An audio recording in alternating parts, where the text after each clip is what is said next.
Hello दोस्तों, आज के इस वीडियो पे डेल्टा वीएफडी के कनेक्शन के बारे में जानेंगे और इन टॉपिकों को कवर करेंगे। पावर कनेक्शन कैसे होंगे, कंट्रोलिंग कनेक्शन कैसे होंगे, कंट्रोलिंग के अंदर digital inputs, digital outputs, digital multi function output, frequency terminal, PNP, NPN, safety terminal, analogue inputs और कम्युनिकेशन, इसके बारे में डिटेल में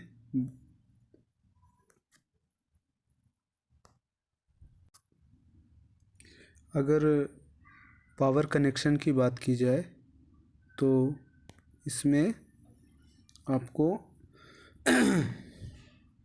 इनपुट्स के लिए आप कॉन्टेक्टर के थ्रू ले जा सकते हैं या फिर आप डायरेक्टली एमसीबी के थ्रू इसको सप्लाई दे सकते हैं। और ये जो आर एस टी ये 3 टर्मिनल हैं, यहाँ पे फेज लगेंगे आर वाई बी। चूँकि हमारे इंडिया में नहीं बनती हैं ड्राइवें ज़्यादातर, इसलिए आर एस टी लिखा हुआ आता है और हम अपने यहाँ जो भी वायरिंग करते हैं आर वाई बी में करते हैं।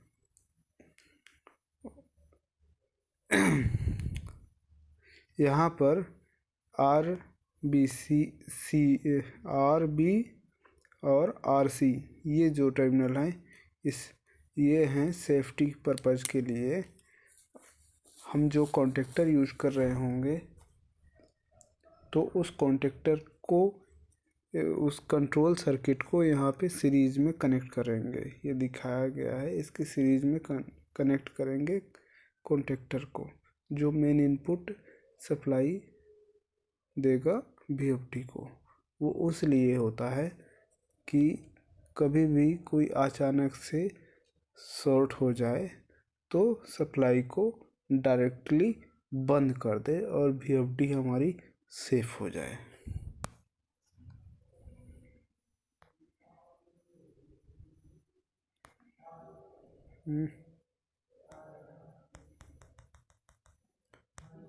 ओ यार, किस तरह का ऐप है।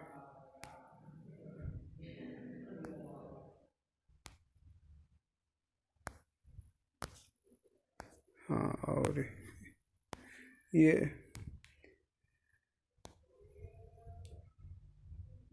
वाला डीसी ब्रेकिंग रजिस्टर है, आप जानते ही हैं। कहीं पे वोल्टेज एक्स्ट्रा आ जाते हैं इनपुट्स में कभी, तो उसके लिए ज़्यादातर यूज होता है और मोटर पे लोड रहता नहीं है, इंड्यूस करंट ज़्यादा हो जाता है, इसलिए इसे ब्रेक का भी इस्तेमाल करते हैं। और मोटर के लिए UVW या T1, T2, T3 ये तीनों फेज हो जाएंगे मोटर के लिए। और अर्थिंग जो होगी तो अर्थिंग ऐसी लगानी होगी कि मोटर की बॉडी में जो अर्थिंग है और वीएफडी में जो अर्थिंग है दोनों सेम होनी चाहिए, अलग अलग नहीं होनी चाहिए, तभी आपका वीएफडी अर्थ फॉल्ट दिखाएगा, अदरवाइज नहीं दिखाएगा। और कंट्रोल की बात करें तो कंट्रोल में सबसे पहले देखते हैं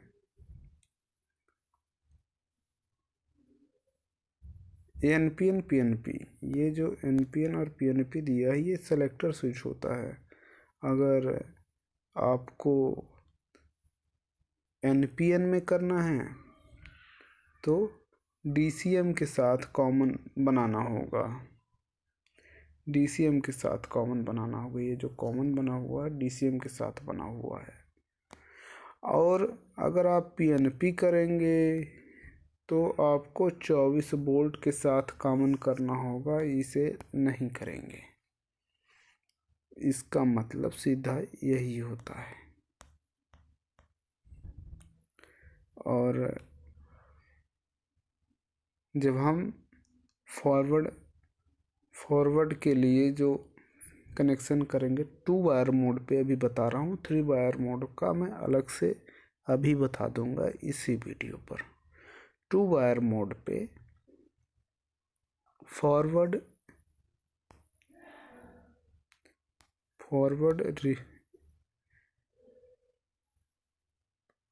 रन और स्टॉप दोनों ही M1 पे जाएगा, MI1 पर।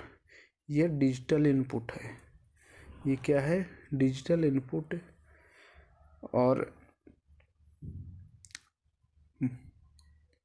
रिवर्स के लिए MI2 का उपयोग होगा। रिवर्स में ऑन ऑफ करेंगे, उसके लिए NO स्विच, NO एलिमेंट का यूज होगा, या आप सेलेक्टर स्विच लगा सकते हैं NO वाला।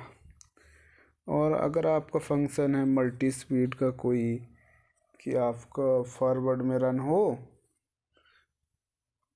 उसके बाद आप उसकी स्पीड एक सेट स्पीड, मान लीजिए आप फर्स्ट स्पीड 10 फ्रिक्वेंसी पे रखते हैं कि 10 हर्ट्ज की फ्रिक्वेंसी हो, और दूसरी चाहते हैं कि अगर हम दूसरा स्विच, अगर सेलेक्टर स्विच ऑन करें तो हमारी ये फ्रिक्वेंसी हो जाए 20, और तीसरे में आप चाहते हैं कि 25 हो जाए, चौथे में चाहते हैं कि फुल हो जाए 60, 50, जो भी आप मैक्सिमम इसमें सेट करते हैं। तो वो हो गया आपका मल्टी स्टेप में आपकी स्पीड जो है तो उसमें कर सकते हैं। फर्स्ट स्पीड, सेकंड स्पीड जिसे हम कहते हैं, थर्ड स्पीड, और भी कुछ कई सारे यूज होते हैं इनके। अभी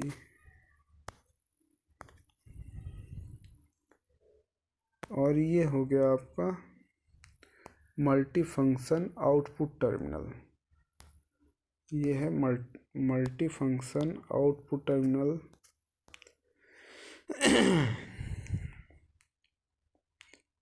इसमें RC जो होगा, RC वो कॉमन होगा, और RB जो होगा NC होगा, RA जो होगा NO होगा। ये सब लिखा हुआ है, लेकिन इसका यूज मैं बता रहा हूँ आपको, अगर आप नहीं जानते हैं तो। लिखा तो सब कुछ है इस पे, लेकिन बताने की कभी कभी ज़रूरत पड़ती है। तो इसका यूज हम इंडिकेशन के लिए लगा सकते हैं कि हाँ जी हमारी ड्राइव जो है तो रन हो गई है।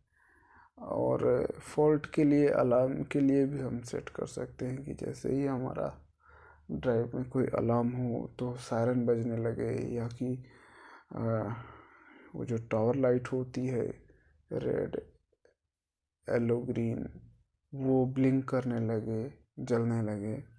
तो वो चीज़ इस पे आप सेट कर सकते हैं। किस पे? इस पे। और ये फ्रिक्वेंसी के लिए एक दिया है, बहुत ही हाईटेक चीज़ें हैं ये। मल्टी फंक्शन के लिए, आउटपुट फ्रिक्वेंसी के लिए फ्रिक्वेंसी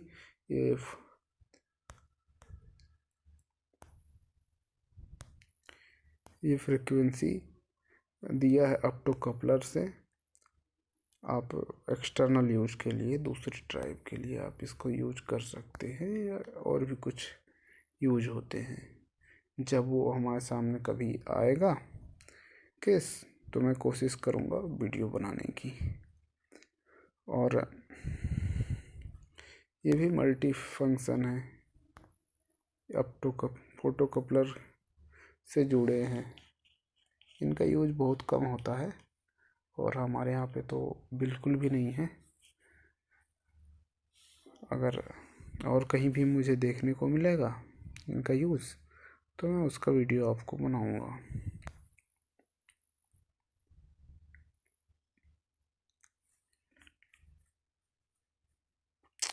ये है एनालॉग आउटपुट। जब आप एक साथ और भी ड्राइवें चलाते हैं सेम स्पीड पे तो आप यहाँ से आउटपुट ले सकते हैं।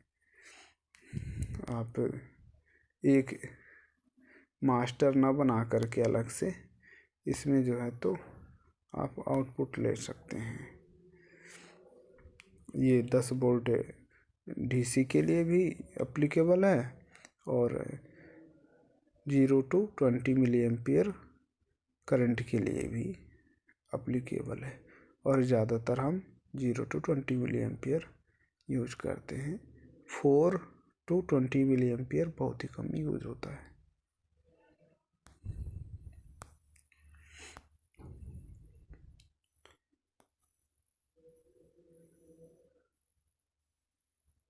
सेफ्टी पीएलसी ये है आपका सेफ्टी पीएलसी। ये भी सेफ्टी के लिए पॉइंट दिए होती है। नॉर्मली शॉर्ट किए रहते हैं S1 S2 24 वोल्ट के साथ। अगर इसका यूज नहीं करते हैं तो उसी स्थिति में, अदरवाइज अगर हमें सेफ्टी पीएलसी यूज करना है तो हम इस तरह से यूज कर सकते हैं।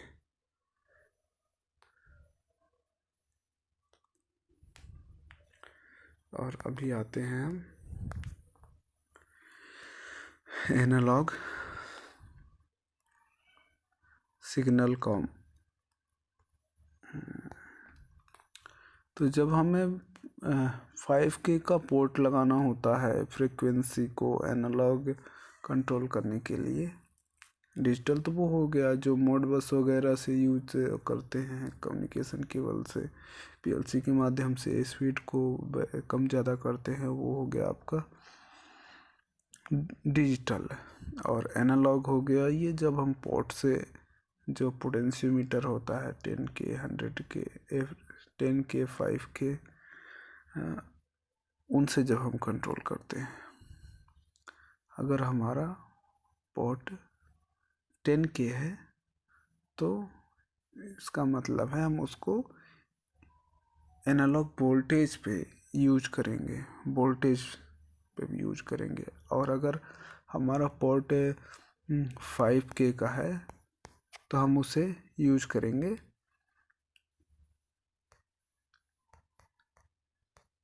ACI पे। ACI मतलब करंट, एनालॉग करंट इनपुट। और जब हम 10K का पोर्ट लगाएंगे तो उसमें जो कॉमन होगा यानी ग्राउंड जो होगा वो ACM होगा। आप इसी कॉमन का यूज करेंगे, ना कि यहाँ से कोई कॉमन उठा लें इस वाले से DCM से। यहाँ से आप इस कॉमन को इस कॉमन से नहीं जोड़ेंगे, इस कॉमन से नहीं जोड़ेंगे इसको आपस में। ये दोनों यूज के लिए अलग अलग होता है। कई ड्राइवों में एक ही कॉमन सभी में काम करता है, लेकिन यहाँ पर ऐसा नहीं है। देखिए जब हम 5K का पोर्ट लगाएंगे तो उसके लिए ये वायरिंग डायग्राम दिया है। करंट इनपुट के लिए और ये वोल्टेज इनपुट के लिए। वोल्टेज इनपुट में 10K लगेगा और इसमें 5K लगेगा। 5K potentiometer